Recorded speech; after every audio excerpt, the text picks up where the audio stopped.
Երևանի զարգացումը 5 տարի հետո պատկերացնում եմ, որ մենք ունենք ներդրված էլեկտրոնային համակարգեր, այսինքն մեր խաչմերուկներում, որոնք որ նույնպես աշխատում են արհեստական բանականությամբ, մենք ունենք ամբողջապես գործող ֆունկցիոնալ հանրային տրանսպորտ, արդեն իսկ ձեռք բերված 250-18 մետրանոց ավտոբուսներով,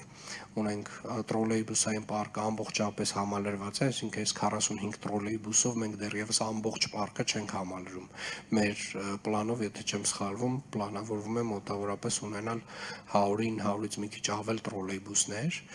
Ունենք մենք ընթացքի մեջ Աջափնյակի մետրոյի կայարան կառուցվող, մենք իրականում կանաչ տարածքները, հանրային տարածքները, հետիոտնային